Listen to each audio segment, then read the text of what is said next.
I love applause, thank you. Well, good afternoon, everyone. My name is Michael Ulrich, and I am the director of NYU Washington, D.C. It is my pleasure to welcome you to the Abramson Family Auditorium for today's event.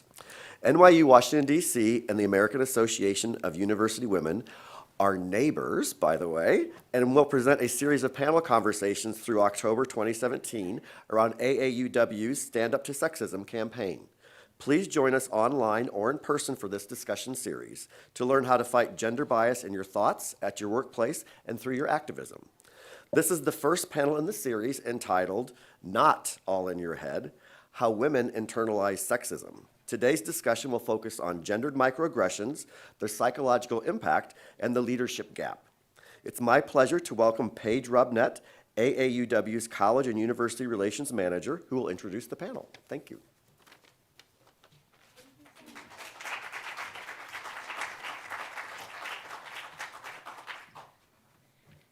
Hello, everyone. Thank you so much for joining us today. I am AAUW's College and University Relations Manager, and I am so thrilled to be here talking to you all today about a topic that's near and dear to my heart. This is our first panel discussion of a series that AAUW has created to stand up to sexism. And today's conversation is going to be focused on not in your head, how women internalize sexism. But before I introduce today's panel, I really wanted to thank NYU DC one more time for this beautiful space that we're in and to allow us to facilitate such an important conversation. So one more time, thank you. As many of you know, last month AAUW launched an online campaign, #StandUpToSexism. This is to encourage both women and allies to share how and why they stand up to sexism in their everyday lives. The inspiration for this campaign came from AAUW's latest research report, Barriers and Bias, the Status of Women in Leadership. The report made me think critically about the reasons I saw a lack of women leaders in my own life and in fields, higher education, STEM, and business. Barriers and Bias explains that while explicit bias and structural factors are, of course, reasons that the gender leadership gap exists, it's not the only thing. There are other reasons. It's very complex. Research shows that gender-based microaggressions, like you see on the screen, actually create a culture where women's work is devalued and women start devaluing themselves. The fact is, sexist comments add up and they hurt women's confidence. They are part of the reason women are less likely to run for office or negotiate for the raises that they deserve. I remember growing up and being told, "You play like a girl," while playing basketball. Great for my confidence, right? No, it hurt my confidence completely on the court and off the court. Recent online movements like #ShePersisted help us realize how frequently sexism still occurs. AAUW felt it was important now more than ever to raise awareness about this pervasive issue. And to help do that, AAUW actually created a new video that we're going to watch that helps us raise awareness about this important issue.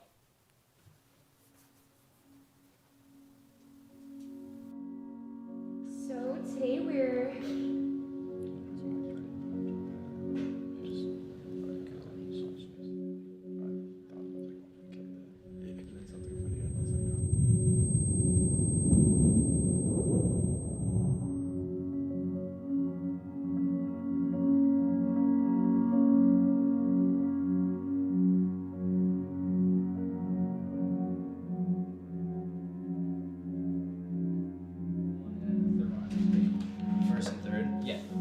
I think this page is set, if you agree. I agree. Yeah, there's probably a couple Yeah, no, changes definitely that gonna be for the most part it's different. Well, great, then let's move on. Page 5.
So this video tackles everyday sexism in a creative and thought-provoking way. What I love about the video is that it builds. So at first, you see women who seem frustrated and have a lack of confidence, and then you see sexist comments flash across the screen. And you start to understand how everyday sexism has affected these women and how they've internalized the sexism that they face on an everyday basis. AAUW is an organization that exists to help women push past sexism to be active leaders in their professional lives and in their communities. This online movement gives women the space to share their stories and show their support, and it allows allies, it gives allies the opportunity to stand in solidarity with women. Gender bias can feel like it's holding us back, but it doesn't have to stay that way. It is now my honor to introduce today's panel discussion for today. Again, the first of a series. And I'm going to start with our moderator for the afternoon, Soraya Chemaly, the director of the Women's Media Center Speech Project.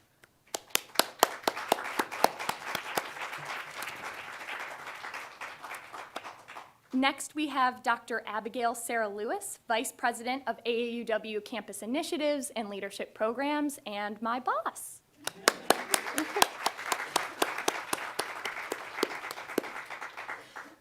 Next up, we have Dr. Gina Torino, Associate Professor of Human Development at State University of New York, Empire State College.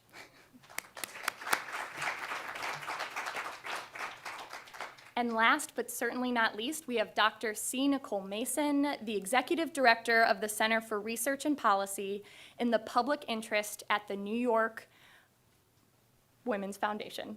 It's a long name. Thank you all so much for being here.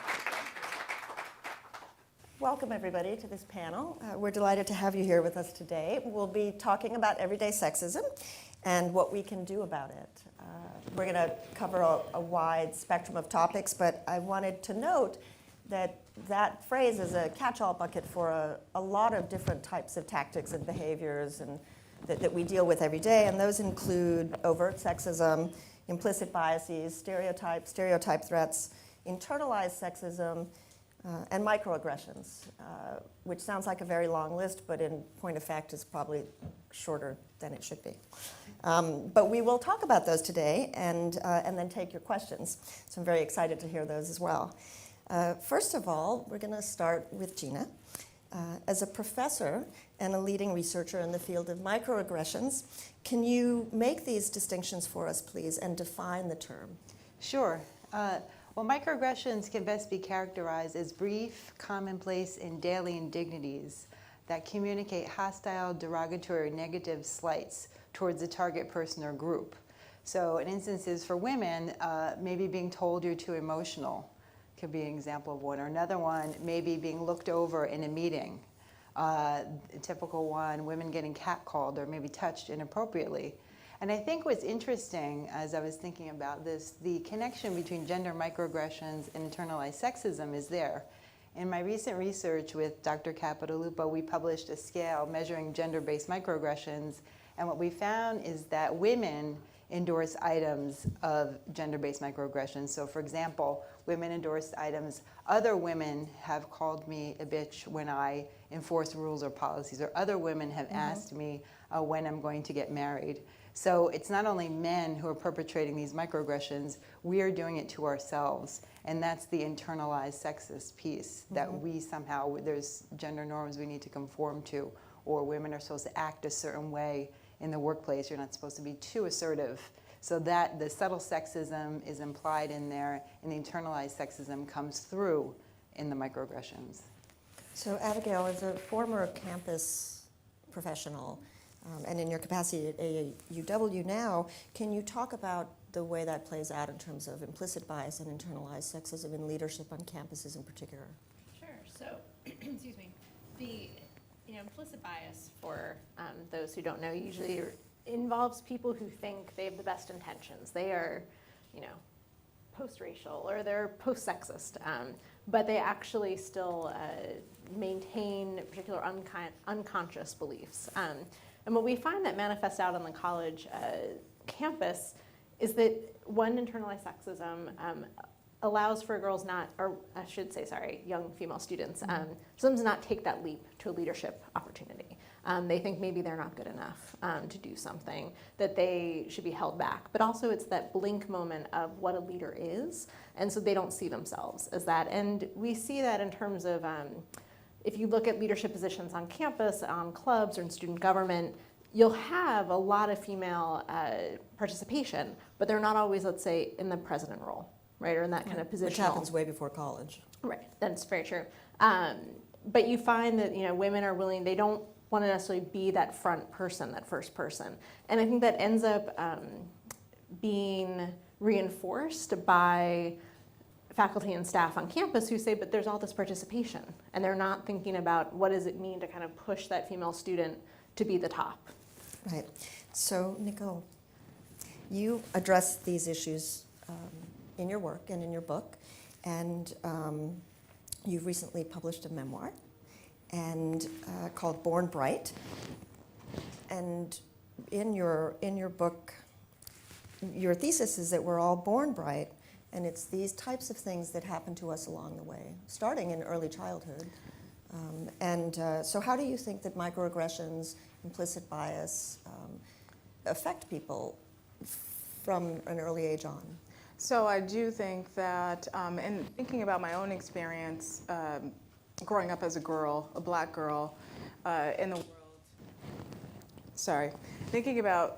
thinking about the kind of things along the way that gave me the message about how far I could go, both as a black person and as a girl, and trying to articulate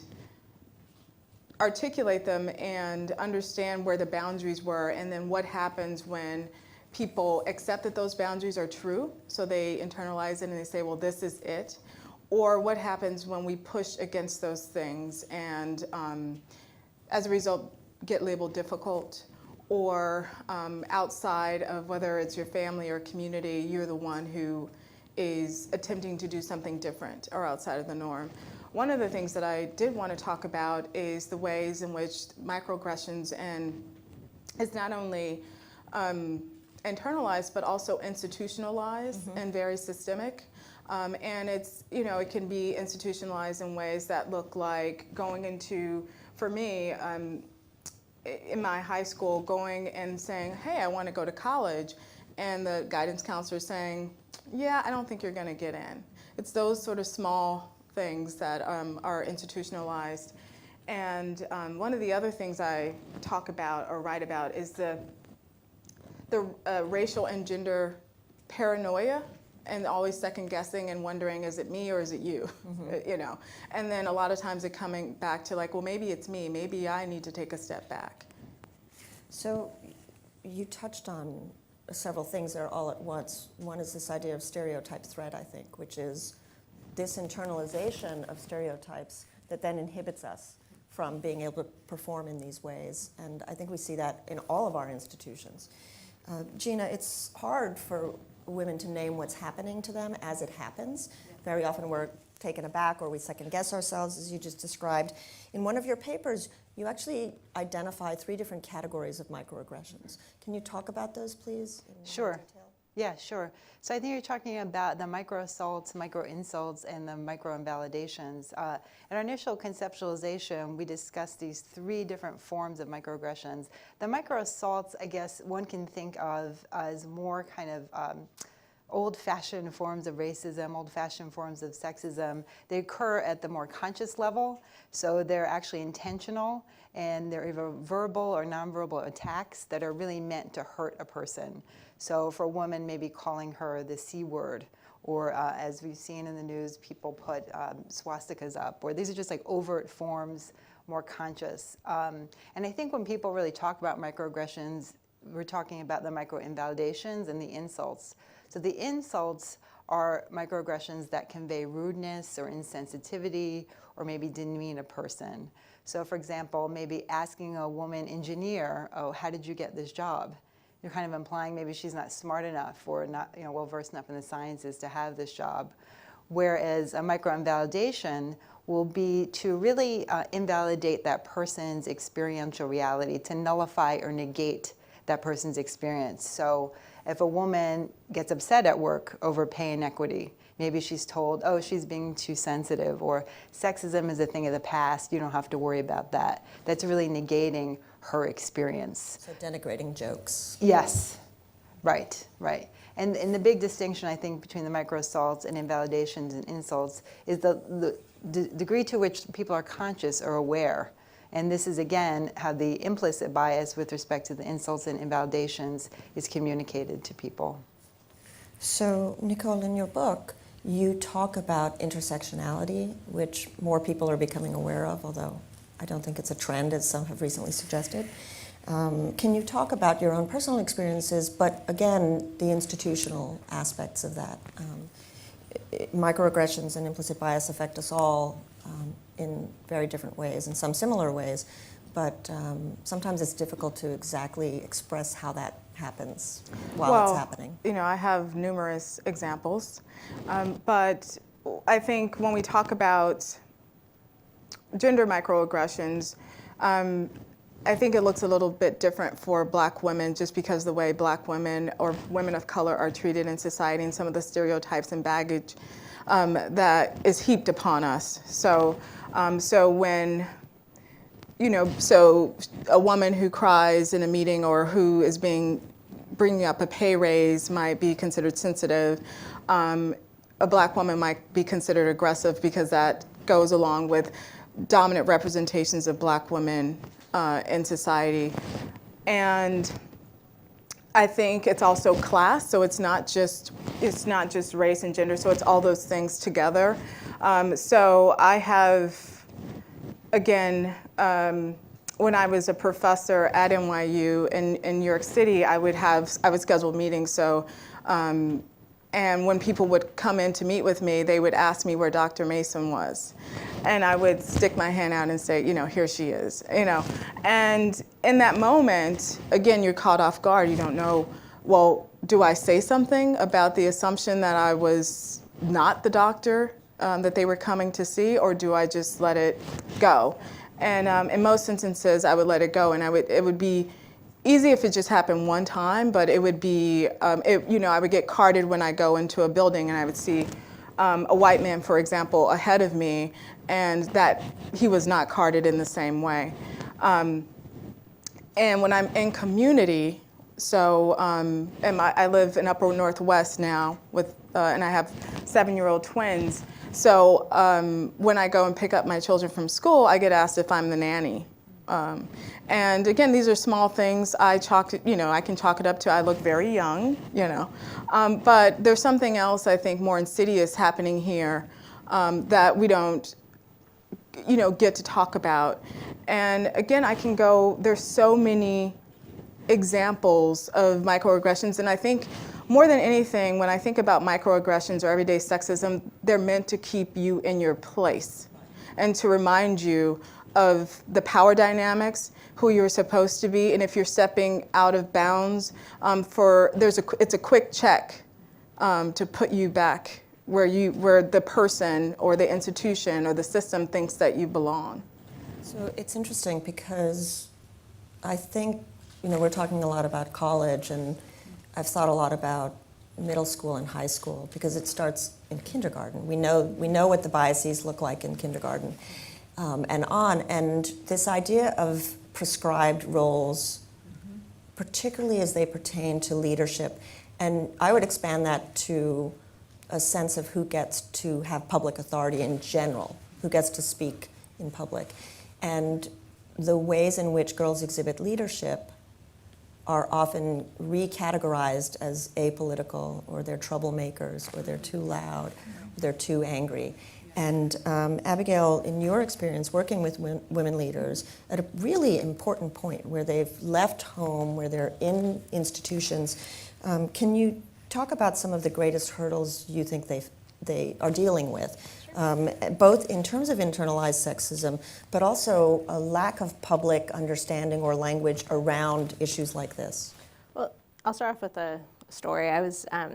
I used to teach a class called Women in Leadership, and at some point in the semester, I always ask the students, when was the first time you saw yourself as a leader? And we all go around, and for some it could be age 5, or a lot of them were very ambitious. So when I ran and won student presidency in high school, and this one student, she was someone who to me was like the very stereotypical go-to student, right? She's always very organized. I know she was very involved on campus. She's just, I know that I just wrote her letter of recommendation for law school just a couple weeks ago, right? She's going places. And she said, I saw myself as a leader for the first time last night. And everyone looked like, what's going on? She goes, well, it's the first time I chaired a meeting as the president of my student club. Silence. And she said, and now I realize how ridiculous that sounds, that here she was a junior in college, and because she got a gavel in her hand and got to say, meeting comes to order, that made her a leader.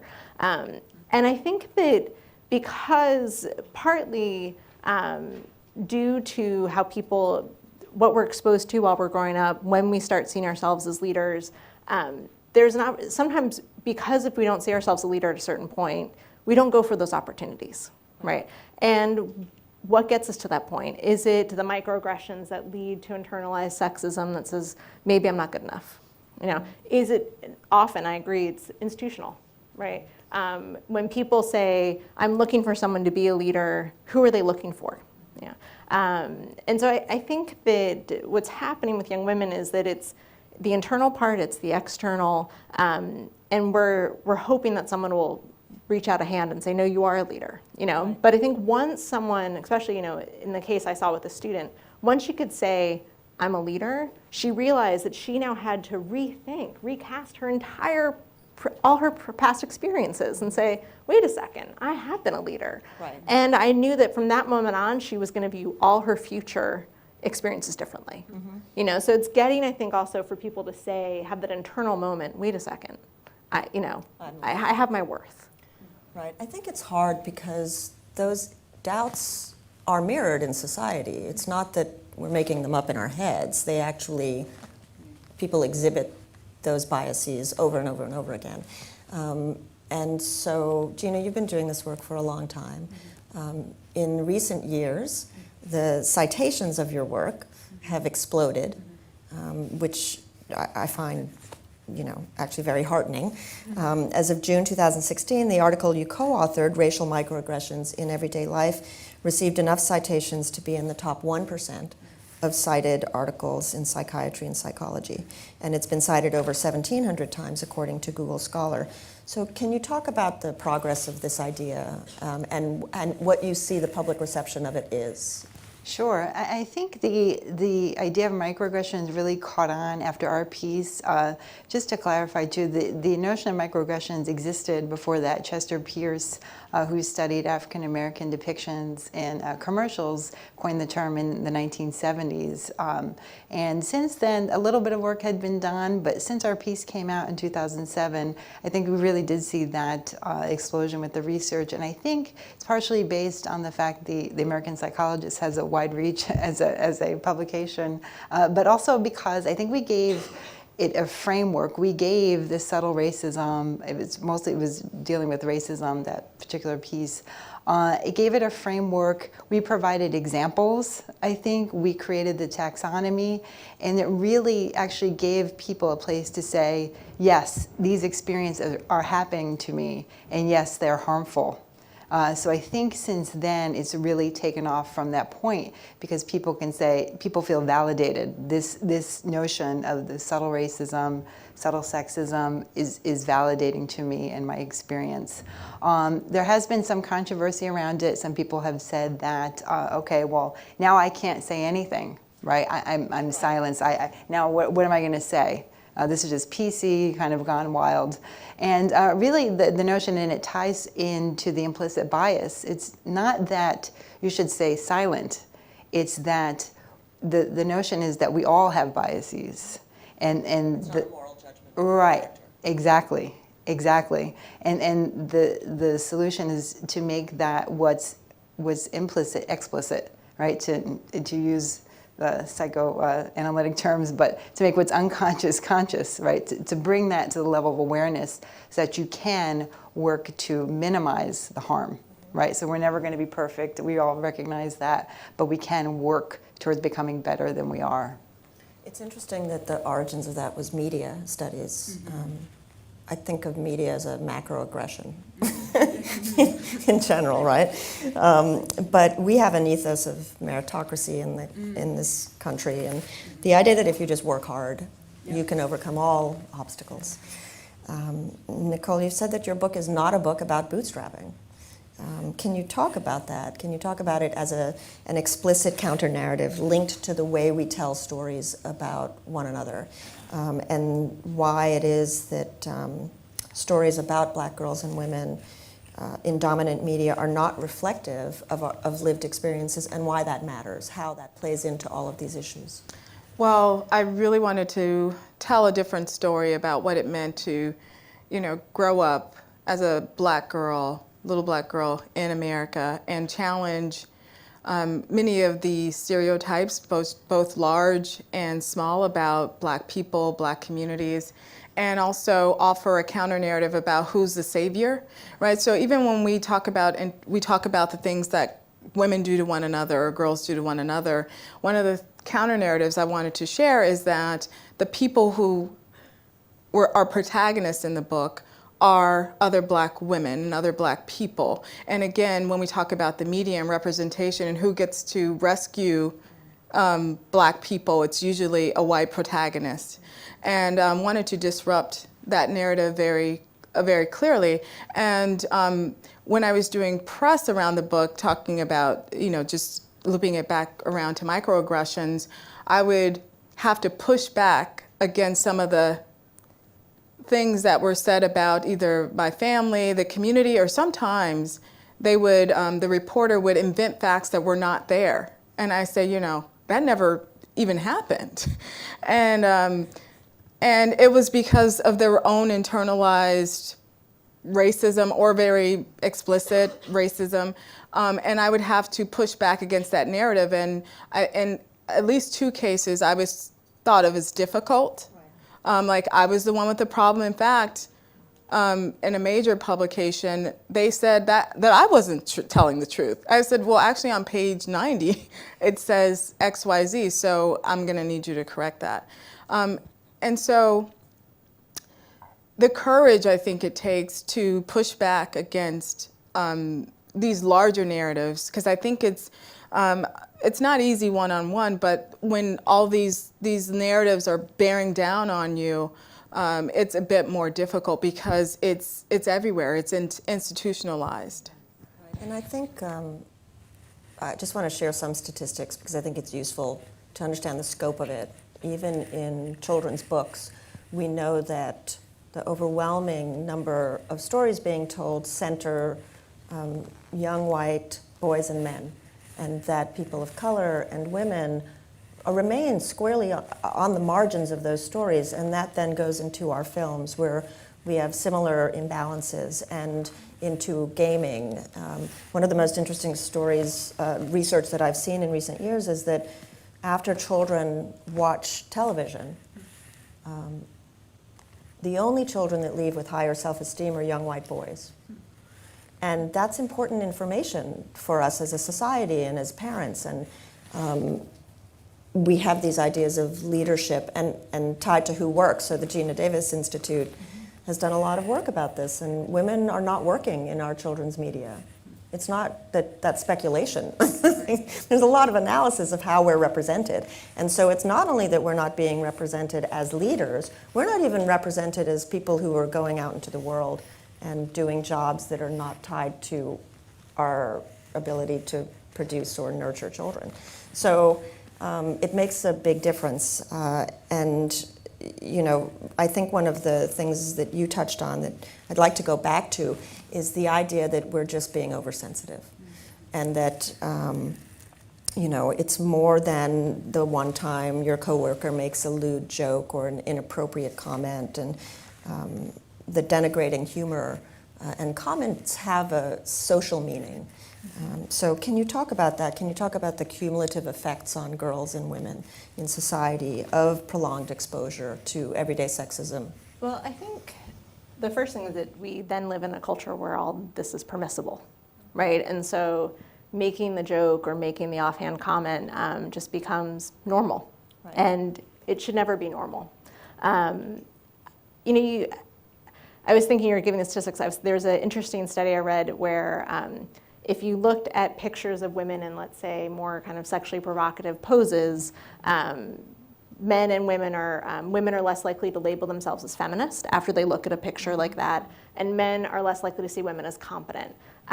If you show men and women a picture of a woman in a leadership role, whatever, how you want to define that, but usually it's in a business suit or, at a podium, stock photo, they find that both men and women are then more likely to see women as competent.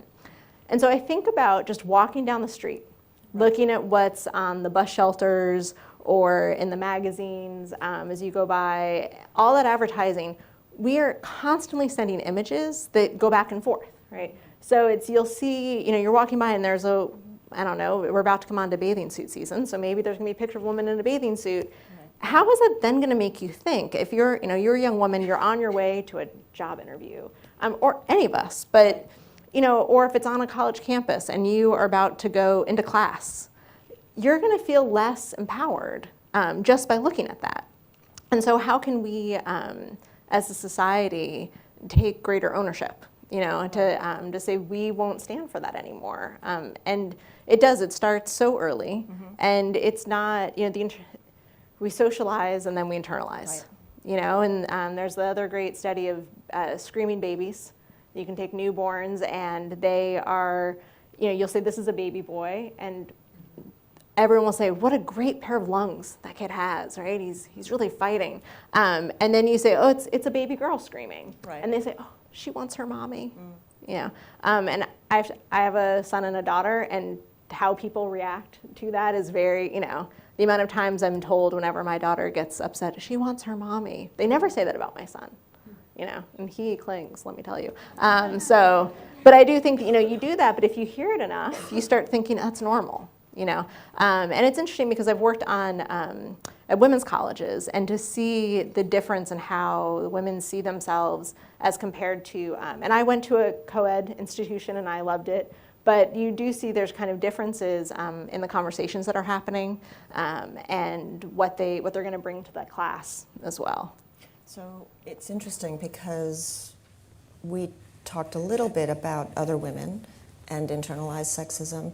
And I'm wondering if, I'm just going to open this up to all of you, if you can address the two specific things. One is the cool girl, the cool girl who will sit and trade jokes. This panel, clearly. Yeah. And trade jokes, and ends up being the loophole woman. She's the one that's always the exception that's accepted in a room of men. And also sort of just world theories about why unfairness must be your own fault, why you as an individual are to blame if you're suffering the effects of any of these forms of discrimination or bias. Does anyone want to take those on? No. Well, I was writing a article, and I came, right after the election, talking about women in voting and whether or not the feminists, so the whole conversation. And so I came across a study that said most men and women completely agree with women's equal rights, right? So let's say over 60%. And a fair amount identified as feminist, right? But then when you ask the question about whether or not women were to blame for not reaching a certain level, most of the respondents said yes. And I think that's the same thing for race, right? So when you say, do you believe in racial equity or equality? Most people say yes, but then blame people when it doesn't happen, instead of institutions and systems. And so for me, I feel like that's a real disconnect, cognitive dissonance. So you feel like, yeah, everybody should have rights, but if you don't if you don't get them, or it doesn't happen for you, it's because you didn't try hard enough, or it's your fault, or you're being too sensitive, or you don't know how to play the game. All these things that women are told, or people are told, when they are not as successful as they could be. And so when I think about how we even begin to talk about that gap, how do we begin to articulate it in a way that is not so abstract, but is very grounded, and we can say, this is actually real. This is, and I think, Gina, your work, just having the language is really, really critical. Right. Having the language and providing research, because it seems like people respond to research somehow legitimizes. Right. Some people do.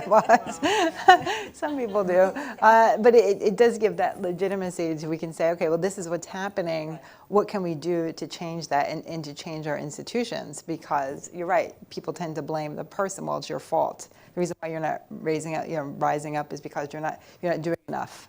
And well, maybe there are consequences to me doing things at my work. Like maybe if I am too assertive, maybe something will happen, and maybe the institution has to understand that. Maybe it's incumbent upon the people who work in an organization to really understand gender microaggressions and how they operate.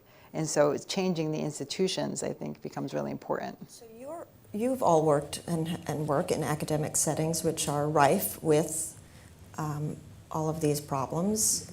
Can you talk a little bit about your own personal experiences? Any anecdotes? Yeah, it's just funny because as I'm sitting here and listening to all there's so many examples, and I think that's the issue, right? The issue is that there are just so many examples. Thinking about one example that just happened last week. I mean, I can tell every week I could name something. So even last week I noticed that I changed offices recently, and a male colleague, he'll come into work and he always addresses the other male colleagues, hello, good morning, goodbye, never once, doesn't say anything to me. And I'm like, well, maybe he never said anything to me because my office was down the hall. Well, now my office isn't down the hall. And I noticed it was happening. And then, so what I did was I actually went to a female colleague, a trusted colleague, and I said, do you notice this is happening? I know this person does this all the time. And she's like, he does it to me too. I was like, okay, so it's not just me. So in terms of really just seeking out that support and that validation, I find is so important, because I could just wonder, it's all in my head. It's not in my head. This is what's happening. So that's still one in progress. But when you get past that point, you're like, all right, so he's definitely doing that, and it's not just in my head. Right. Is there any next step? Is there any, because this is the problem with microaggressions, right? Yes. They accrue over time. Right. But in the moment, it's extremely difficult, as you pointed out. I mean, we all have these examples of, we just had an international example of not, our hands not being shaken, people not looking us in the eye, not hearing us when we speak out loud. And in the moment, it's really difficult. It is, and I think one has to really judge the context, how one responds to a microaggression, and some of the research points to this. Some people will respond right away to confront somebody in the moment. Maybe it makes sense. Maybe it doesn't make sense for whatever reason. The power differential could be there. Is it a good idea to confront your boss right in that moment? Maybe it isn't. Maybe taking a step back, seeking some consultation, seeking support, and then planning the next steps. And maybe it does make sense to not do anything. It really depends. It depends on the situation. It depends on the people involved. So you really have to think about what to do. We have, this is why I love working at a place like AAUW. We have a student advisory council, and one of our students is an engineering student. And she was in her class, she's a senior, and the professor kind of every week makes some kind of dig about women in engineering. And I think it's like 20% of her class is women, right? And she, he came in one week and he said, I'm gonna explain this piece of machinery, and men in the room, you don't have to listen, because it's about washer and dryer machines, and only the female engineers would care about it. And in this case for the student, she could then call Paige, who made the fantastic video, and say, oh my God, what just happened?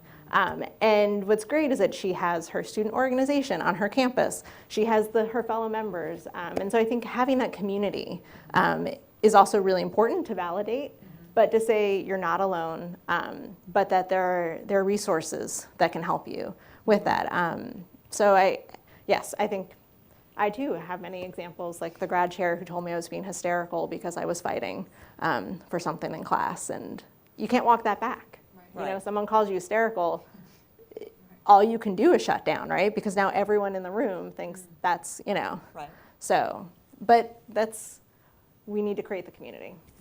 So studies show that people don't see sexism, even extreme examples of it, when it's right in front of them.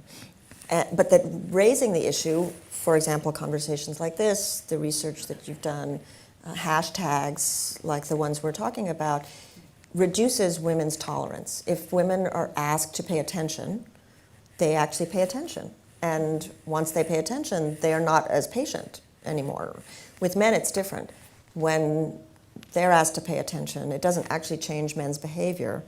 What changes men's behavior is empathy, encouraging empathy, which frankly is something we drum out of boys at a very young age. So we learn to cross-gender empathize.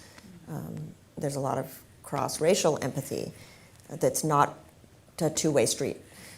So can you talk a little bit about that? Because even if we can create these communities, the fact is in all of our institutions, at the highest decision-making levels, there are just not a lot of women and people of color anywhere. And so how do we move towards a culture where we're encouraging empathy in these spaces, in these communities? Do you have any thoughts that you can share about that? That's a big question. It is. Well, I think what our research has shown through Barriers and Bias, which is our big report on gender leadership gap, is having organizations, institutions, one, acknowledge they need to do better with like the D&I trainings, diversity and inclusion trainings. And I think that there's been a lot of really, I'm glad that we're talking more about inclusion more, but I also think, intersectional feminism is a hot term right now, but we can go back to the Combahee River Statement, and to say we've been talking about these tripartite oppressions for a long time. Right. And that if we acknowledge those kind of earned, unearned privileges that are given, and we can create where my leadership narrative, my truth is real, but so is your truth. And not just because, and I have to acknowledge that. I think too often we say, my truth is my truth, and that's it, no one else. And the key is to say, I value your truth. And also, if it didn't happen to me, it doesn't mean it didn't happen, right? And I think that happens too much, that we, and I see that it's, often I think we've all taught classes, right? It's working with students to say, like, see beyond your experience, and learn from someone else's experience, which is gonna be the empathy. I want to just go a little bit on empathy because back in the 90s, Harvard Business said that empathy is like the #1 trait that all leaders need to have. And women, it seems, have like empathy in spades, right? And no one says, oh, that makes you a leader, right? They teach business classes on how to become more empathetic, but it's geared towards men, not towards women. And so I do think we need to be more empathetic, but also thinking about where that value add is. When we say that like men are empathetic, that means they're even a better leader. Right. And we totally ignore it when women are empathetic. Well, it's interesting because I think really it would be helpful if we had a class on anger. Oh, yeah.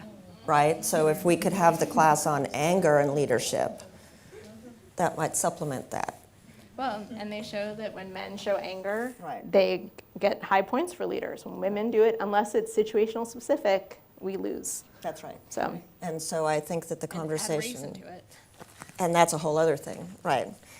So a follow-up question to that, though, is about storytelling.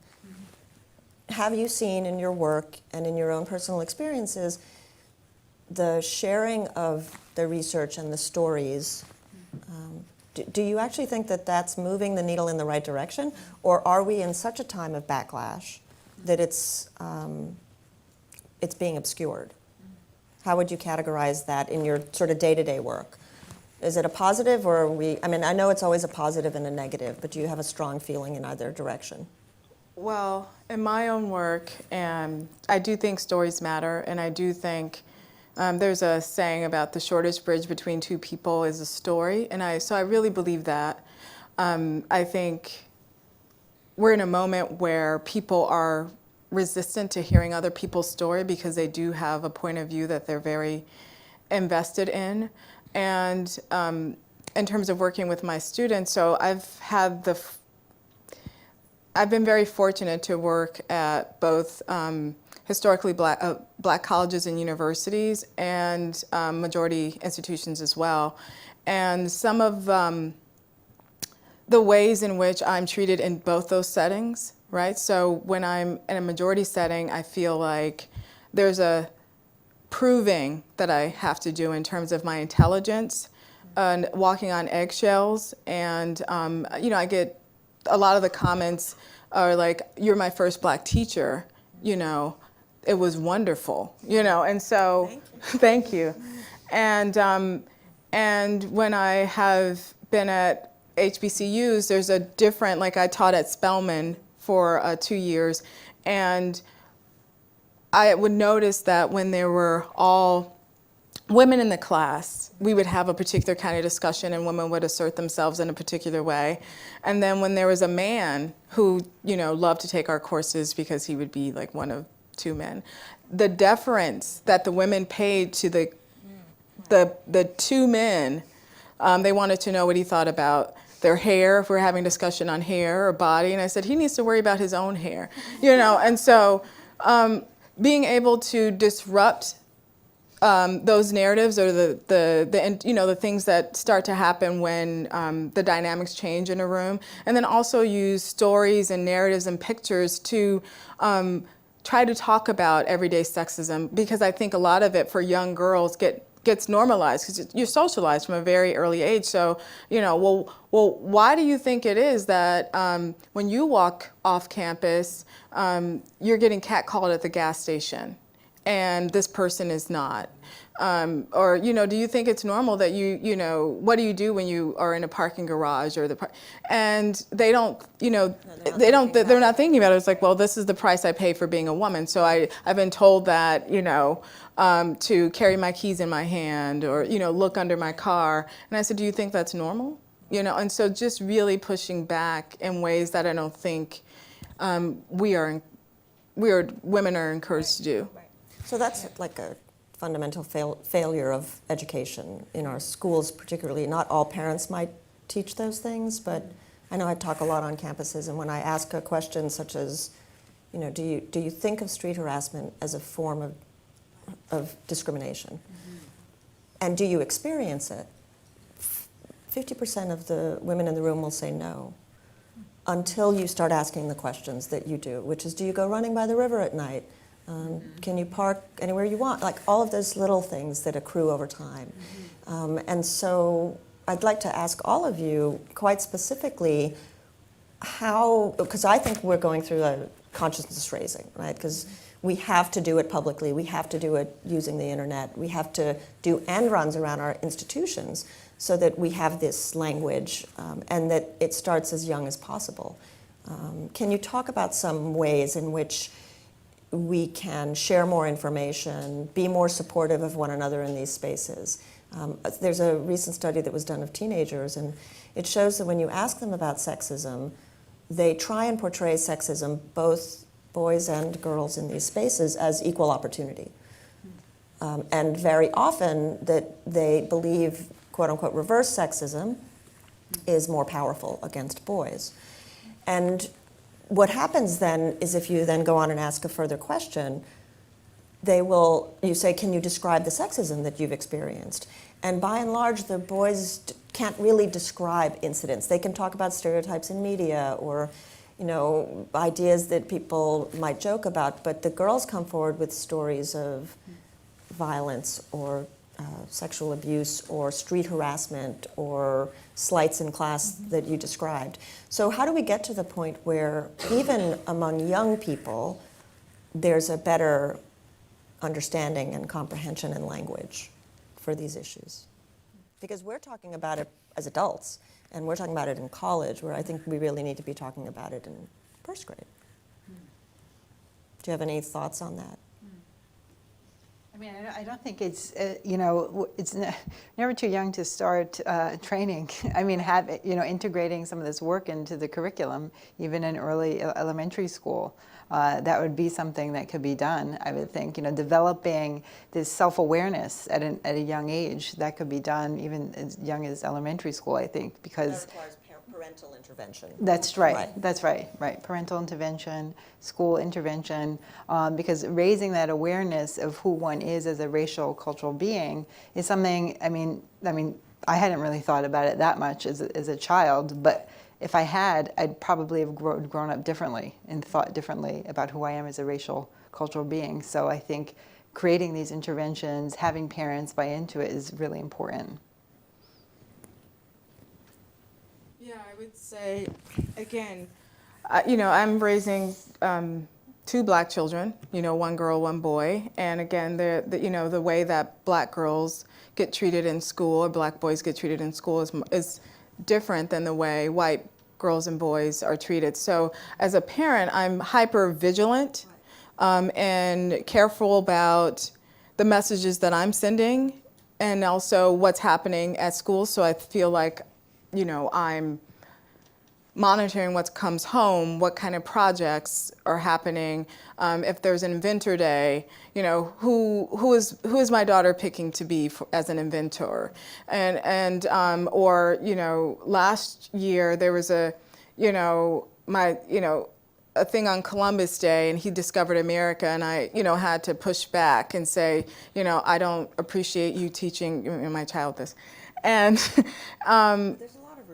there's a lot of resistance and it's a lot of work. Yes. And I think, you know, sometimes I resent the work because it's just like, well, why is this happening? But I feel like until we get to a better place where there's more empathy, there's more curriculum integration, right. This is the work that, you know, has to happen. Right. As individuals, we have to take that on. Yeah. Which is a tax. In this moment, in this moment, this particular political moment, it's become more imperative to do that work, and especially in social media, you know, because it's just women who speak up, or, you know, and I've, you know, even myself on social media I've censored myself because of the backlash that comes as a result of speaking about a particular issue or policy or making a statement.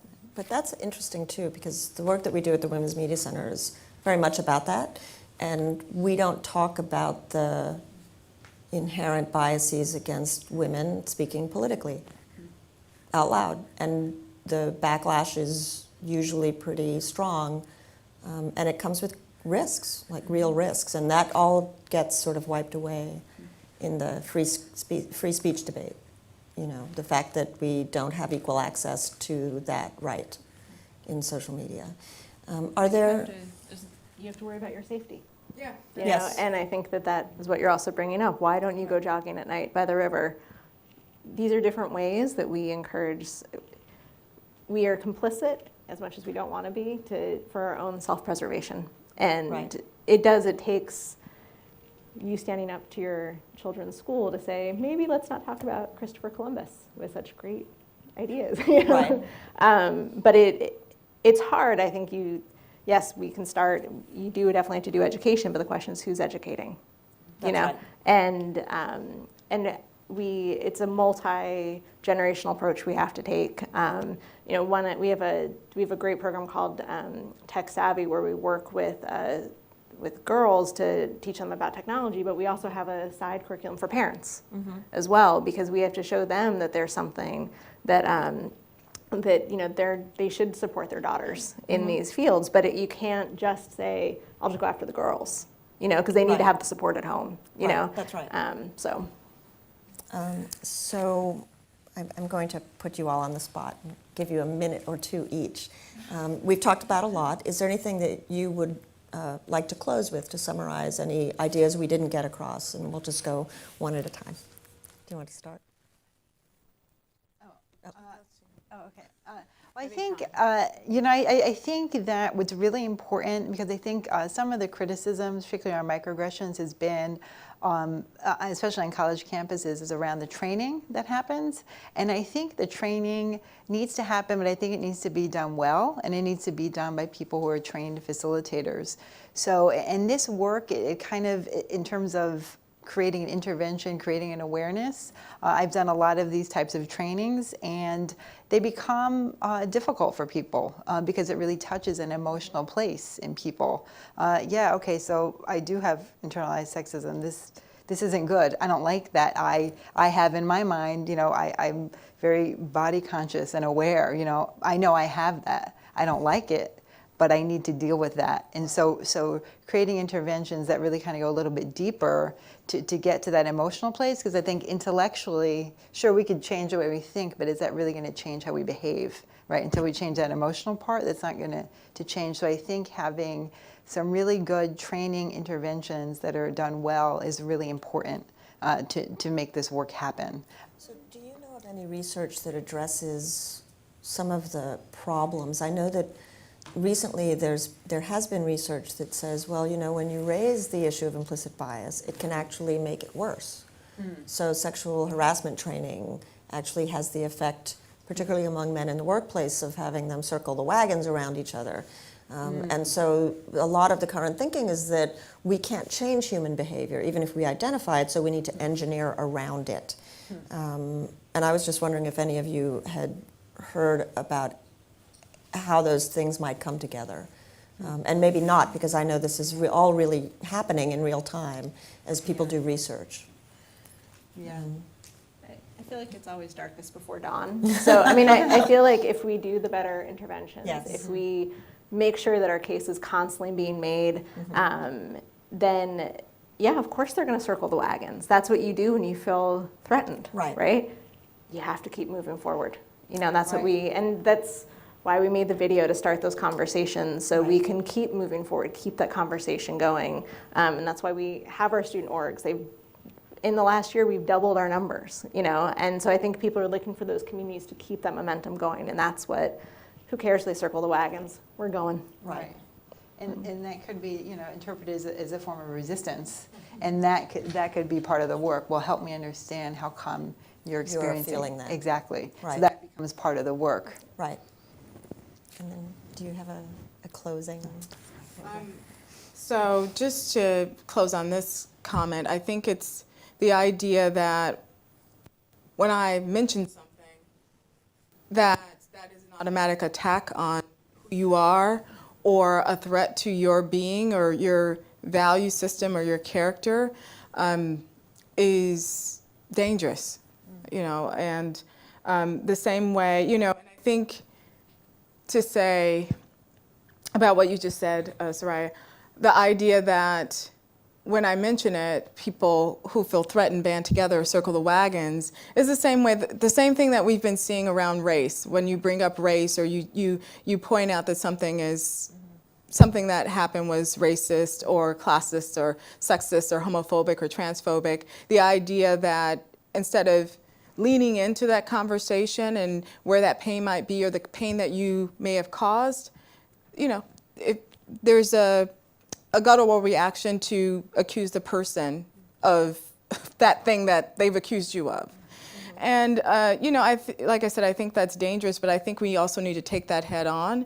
I'm all for empathy and understanding people don't want to be called racist or sexist, but I'm also all about accountability. Right.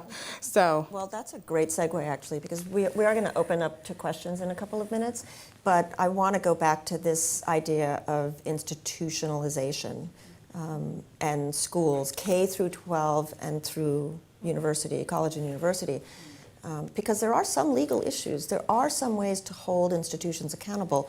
I think a lot of parents and students aren't actually aware So Abigail, I'm wondering if you can talk about that, please, Title so that we IX. can share as much Title information. IX. Right. Title IX. Title IX, Title Title IX, IX. Title IX. You know, AAUW's been working for Title IX before they even thought there was such a thing called Title IX, right? That's how we were founded.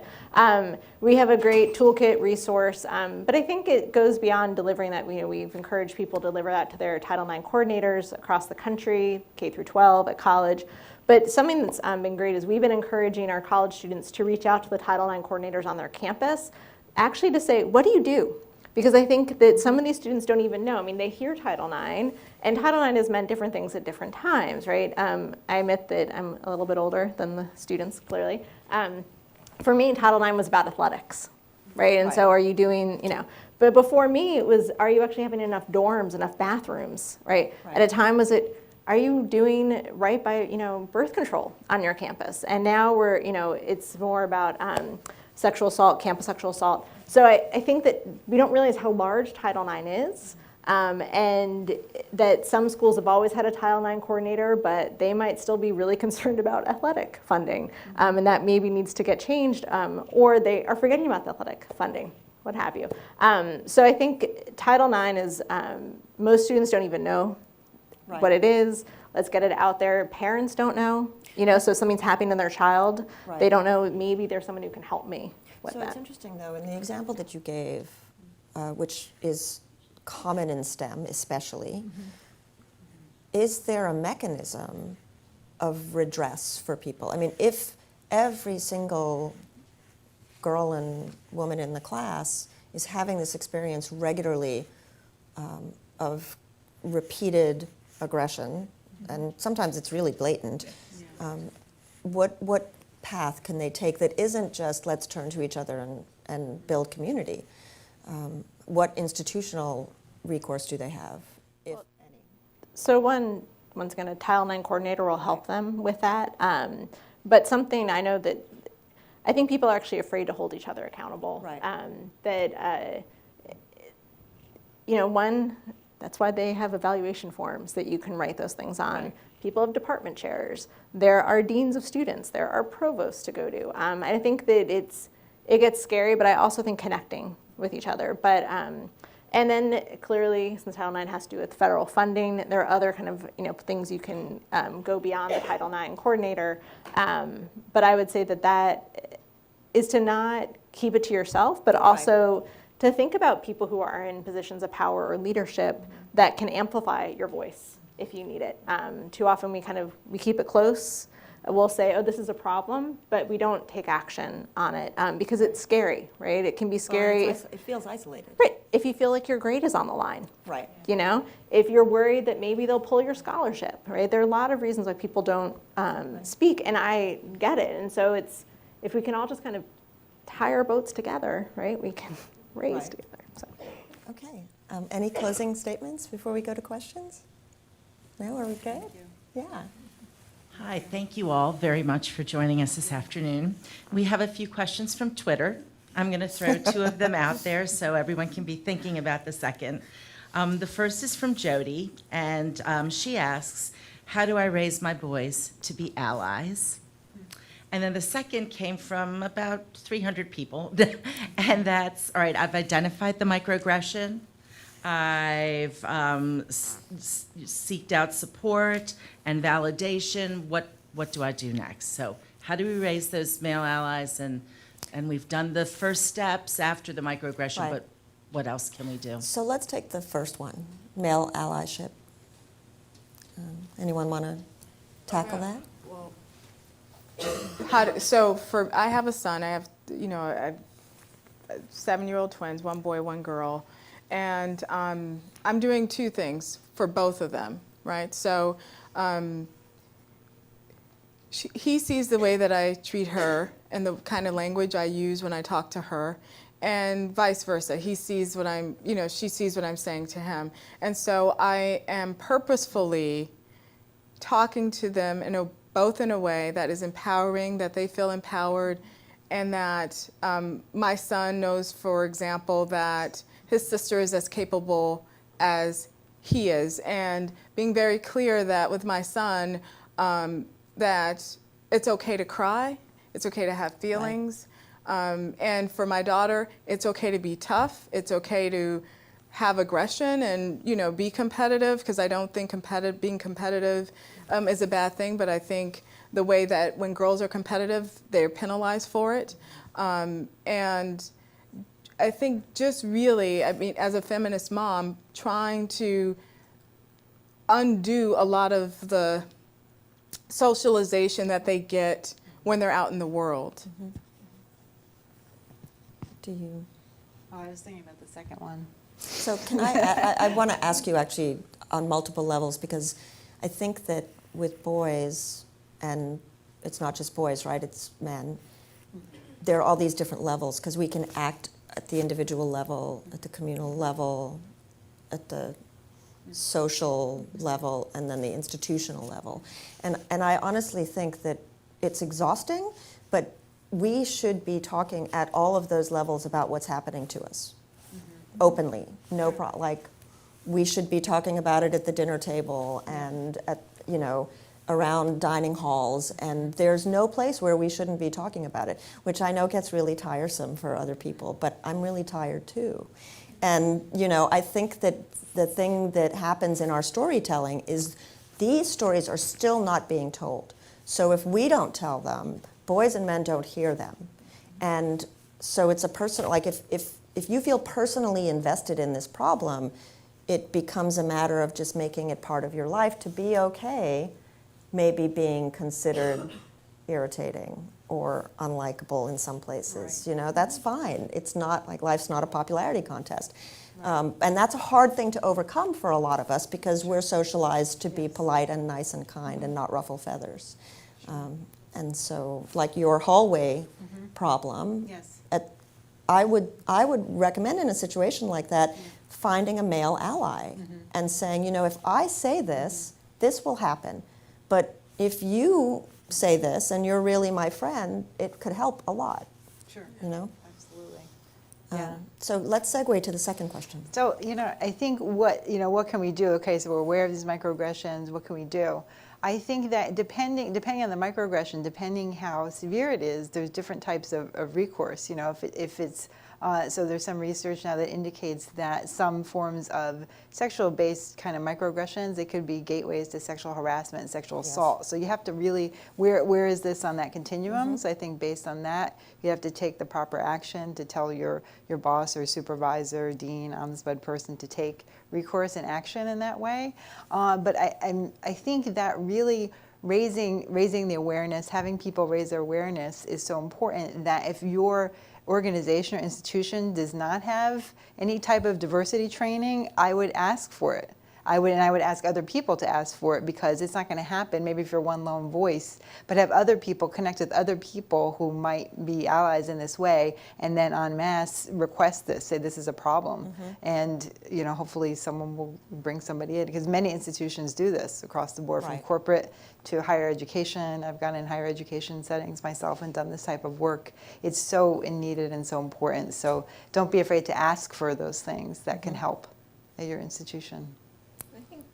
You know, storytelling is so important. When you can make that personal connection with someone, and they can see you as a person, and that, you know, that you have truth to what you say, and that's a step. I also think sometimes we'll say, that's horrible, like this is, you know, sexist, or this is racist, and then we just kind of let it drop, and we don't continue having the conversation like you said. We just kind of like let it stand there, and we need to, I know we're tired, you know, but we need to keep having those conversations.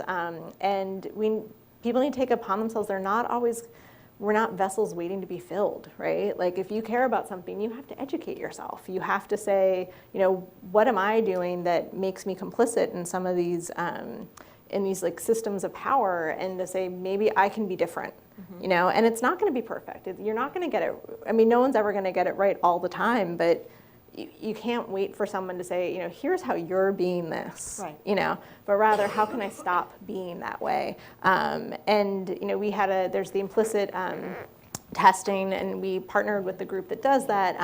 And you can do the gender leadership, and I did it. Of course, by that time, been at a women's college for a number of years. So I thought all women were leaders. I didn't, I'm totally the outlier. But that also tells you why role modeling is so important. Right. And if you have these people in place, then you can see more and you can say, oh, okay, I can be that. Right. Or, I won't view whatever that group is differently because, I look up to them now. Or, there's a lot of different ways, I think, to go for the microaggressions. But to also realize when we see women in power, how do we talk about that? We talk about it differently. And how we talk about their clothing a little differently. And so I think we can start saying that we do that ourselves. Yes. Right. So I just wanted to say two things, one related to the ally piece. The first is that I think ally really needs to be active. And so the idea that I should not be the only one having to say something when I see something sexist or racist or classist. We were doing a listening session with transgendered youth in DC maybe a couple weeks back, and one of the young people pushed back and she said, look, I don't need you to label yourself an ally. I need you to go to the bathroom with me. It's very proactive. Now that may put you in a particular or an uncomfortable situation where things come up for you, but this is what I need. And I think when we talk about how to be an ally, it's that discomfort, Right. and leaning into that discomfort. And that's one thing. And the other thing, I do think we need to ratchet up the consequences and accountability for some of these things, because I think the diversity training only gets you so far. Yes. I think the conversations and the empathy and stories, I can tell my story until I'm blue in the face. But if you see me as less than human, there's not much I can say. So, I do think we need to think about ways in which we can hold our institutions accountable, and that there are consequences for continued bad behavior. Right. It's interesting, too, because when you talk about the discomfort, what I find over and over and over again is that fraternity is really stubborn and really plastic. And what in our situations very often, if there is a male ally, we're demanding that they overcome a lot of socialization to be an affront to other men. Yes. And that comes at great cost. Sure.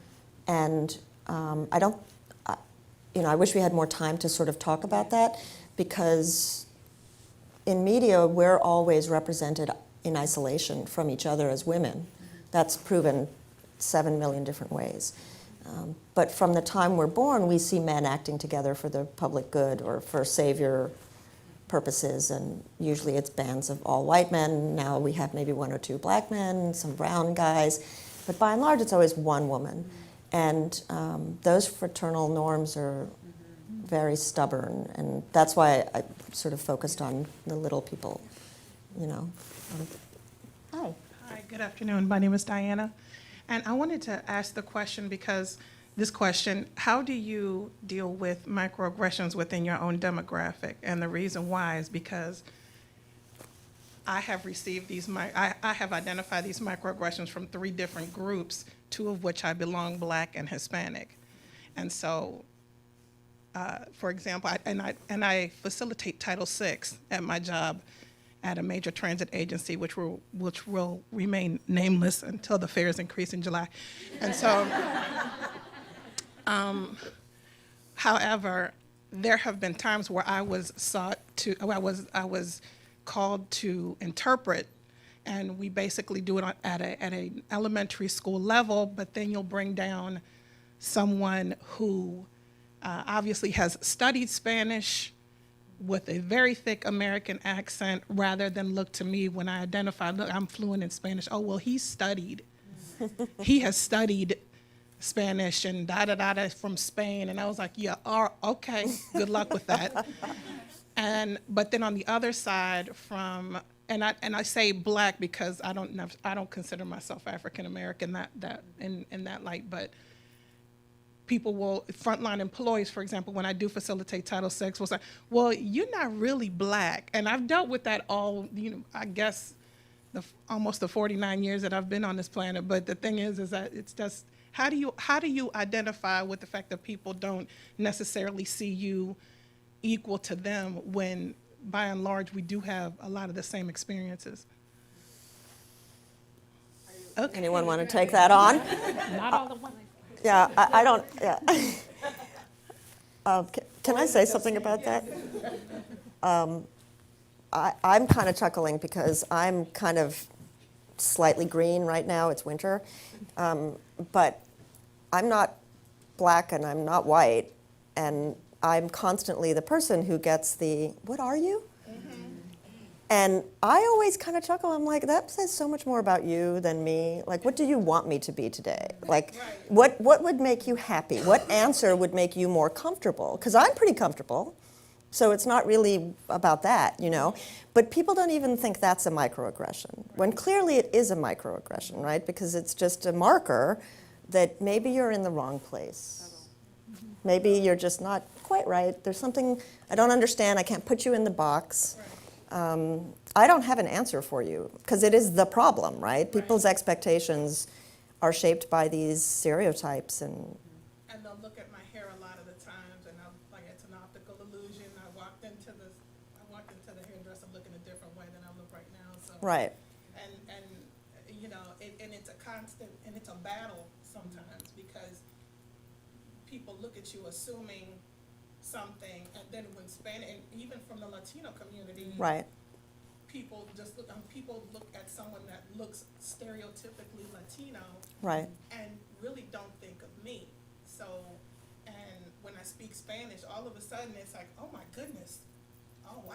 But I will. I wanted you. Well, go ahead, and then I wanted to ask you a question too. So I think this is about authenticity and credibility. So I think in those moments they're testing or questioning your authenticity and credibility. And I also think there's a problem because there's limited representation of Afro-Latinos or,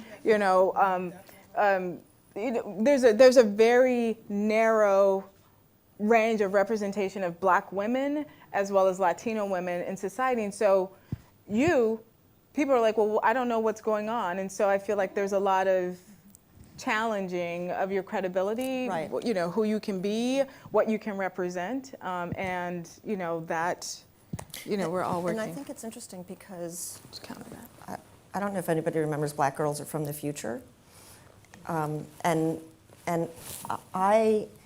I think what we have today is still this legacy of a quite, to me, American racial order, a caste system that's really binary.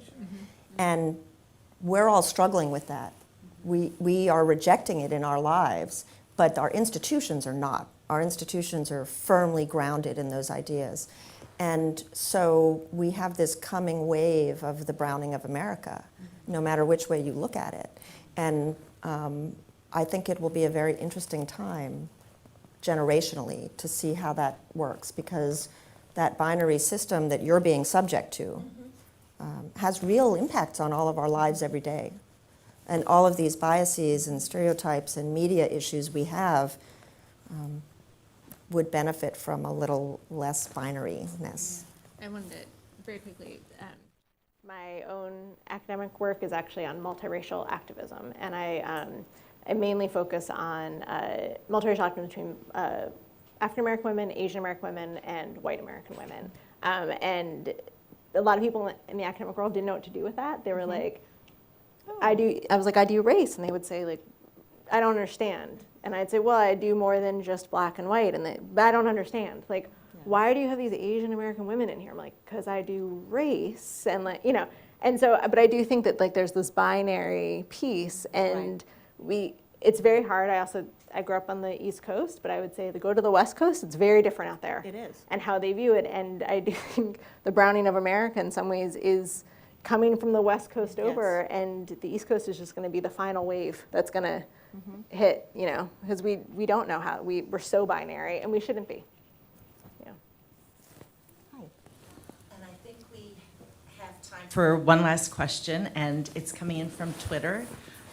Jessica wanted to ask about the prevalence of sexism and abuse of women in sports, and if we could put that lens on this discussion for a moment.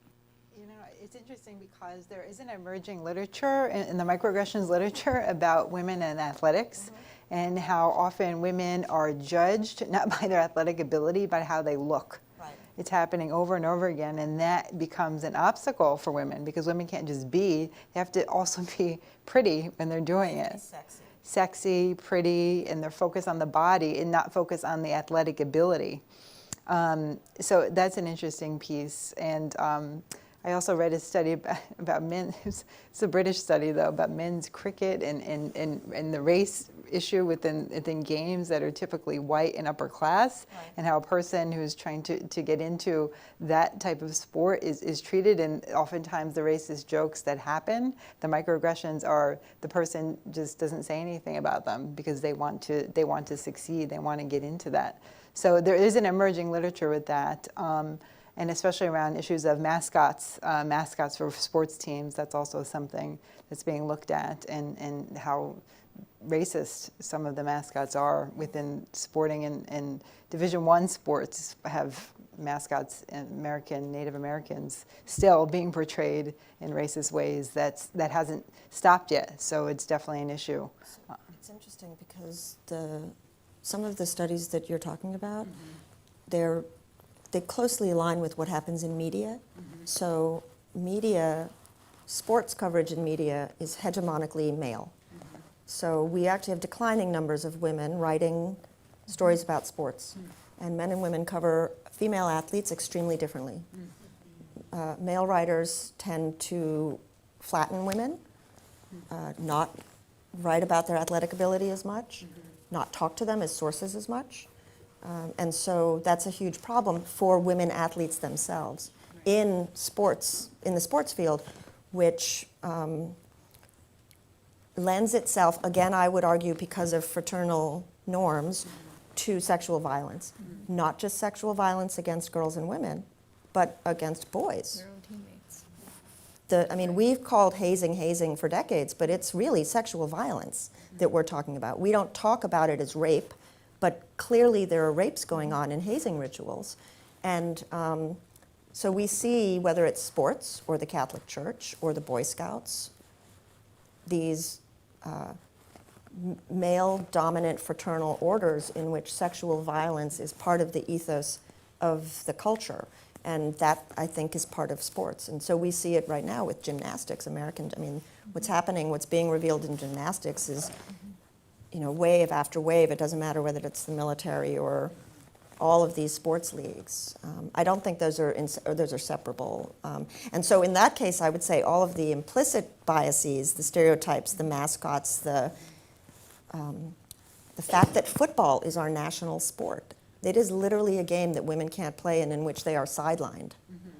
That it's physically a patriarchal game, right? You have a coach who's the stern father, and you have the quarterback who's the favorite son, and you could go all the way down the line and figure out why football might not be the sport we want to represent us as a nation, but we're not going to do that. That's for another panel. So any closing statements? I can't thank you enough for your time and your thoughts today, and everybody for coming. I'm going to give you one last chance, or we could close right now. Is there anything in that vein?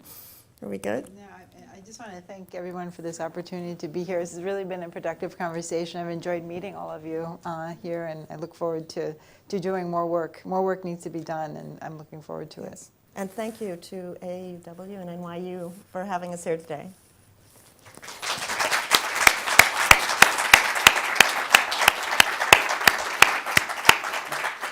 So good afternoon, everyone, and let's give another round of applause to our fabulous moderator and panel. I, too, want to thank NYU's DC campus again for giving us a home for important conversations like this, and a warm thank you goes out to AAUW members as well. It's your support and generosity through the years that make dialogues like this possible. It's the enemy you can't see that's most dangerous, and we cannot see implicit bias. We feel its effects, but we never know from which direction it will strike. So what can we do? First, know your rights on campus and in the workplace. Secondly, we need to rigorously enforce Title IX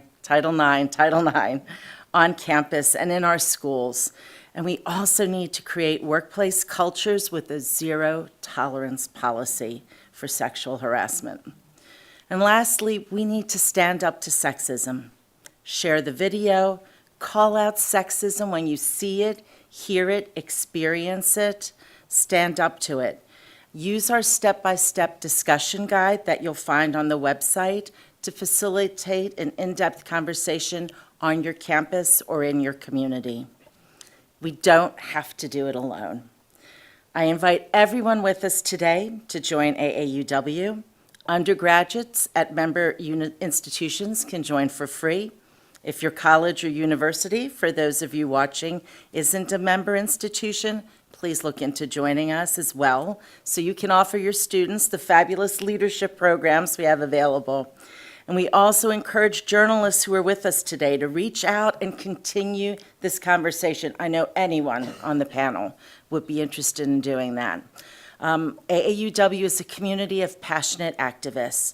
Together, our voices are amplified and real steps are taken towards a better climate for women and girls. Join us, and together we will stand up to sexism. Thank you all.